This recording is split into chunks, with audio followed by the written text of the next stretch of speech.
Ladies and gentlemen, it's time to fight! So it was just a one-time thing. Try to talk Mark Wheeler into it. Got rejected. Go back to the drawing board. There we go. Okay, so don't expect. Imagine if he said yes. No. I know. Well, now what are we going to do? Yeah. But legitimately, whether you're Kyle Davenport or you're Jeff Smith, legitimately, you do have a great eye for talent. That's legit. That's maybe the best thing. That's legit. Like that's real. That's shoot. Because thank you. This is starting to become a thing. That's why I kind of parodied it with the coming back and scouting talent. So because not really. Before Alessandro Del Bruno was Alessandro Del Bruno, he was Alex York. York. Yes. Yeah. And I know that I thought you were being funny saying, "Oh, it's an Alex." No. Alex. It was Alex York. Okay. I thought it was Alex York. But you were a proponent of him then, like a supporter of him then, before he became Alessandro Del Bruno and really Back took then, off. People used to say he'd be the Genetti of the team, and I said, no. And then fast forward to Marty Michaels, who, of course, now is Kobe Durst. But before he was Kobe Durst, when he was Marty Michaels, you were a huge supporter of him. No, if he was on here, he'd tell you the first show I ever met him, I shit right out of him. Not literally. I know, but seriously. Yes. Oh, yeah. It was at a friend's show. He'll never forget it. He'll never let me forget it. Okay. I really criticized him. Why? Why did you criticize him? I don't even remember. I thought it was just so cheesy.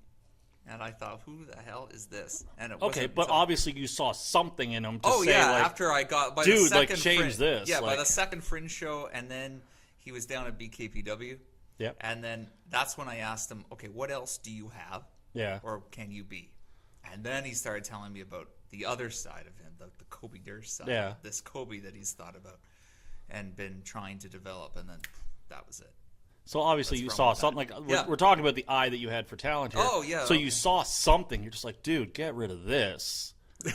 Do something other than this because otherwise it's going to keep the other aspect down. Yeah. It was changing just his dynamic, really. Yeah. So Mark Wheeler, do you actually see something in Mark Wheeler, or was this was not... I didn't even know about Mark Wheeler until Champ Monkey Chris. Yep. Call him, it's 10 years. I've never said his last name right. Yeah, neither. Either way, no, he had an idea. He was really trying hard to put a show together last fall. And this is when I still wasn't going to come back.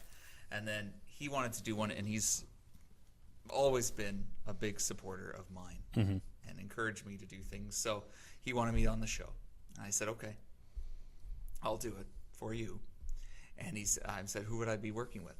And he said, Holden Albright, and I think he called him Mark Muscles at the time or something like that. And I said, I did say, who the fuck is that? Yeah. And then he showed me a picture. I was like, okay, what do they do?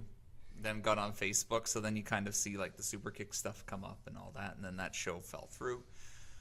And then by December, I was thinking, oh, okay. I never kind of lost that in the back of my head. And then, thinking of who could you really work with or do something.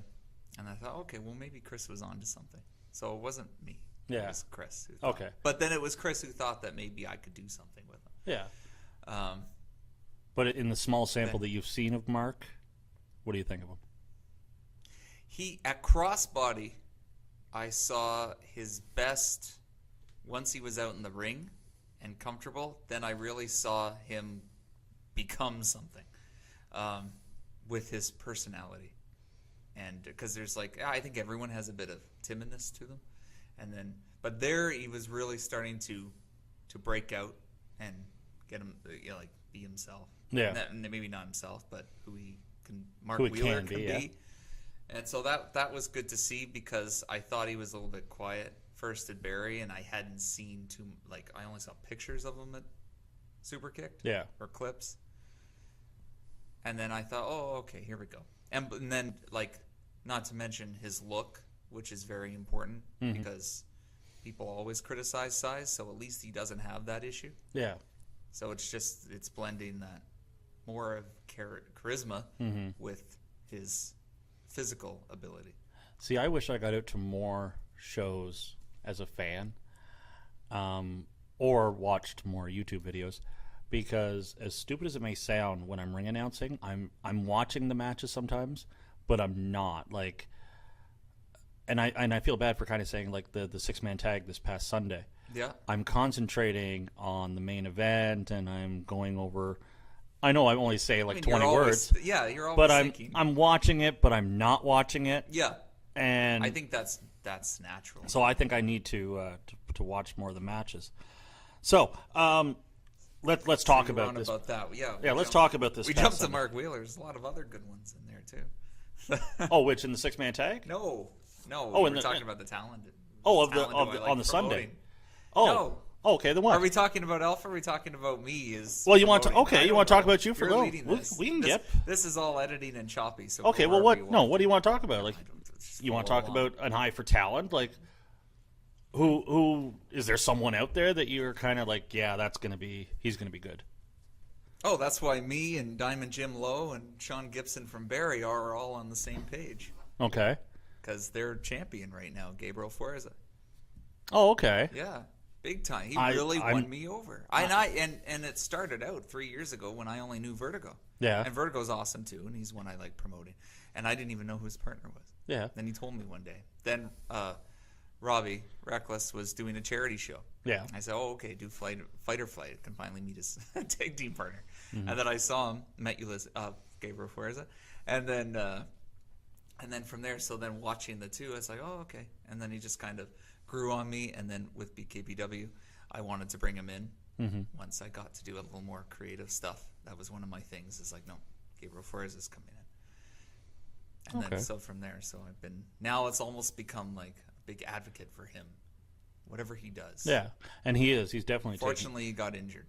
Yeah, but he is definitely on an upward trajectory. Like I've seen him numerous times, and Good great, stuff. big fan he The is. more he gets out there, the better, and he'll be back. Like Oh yeah.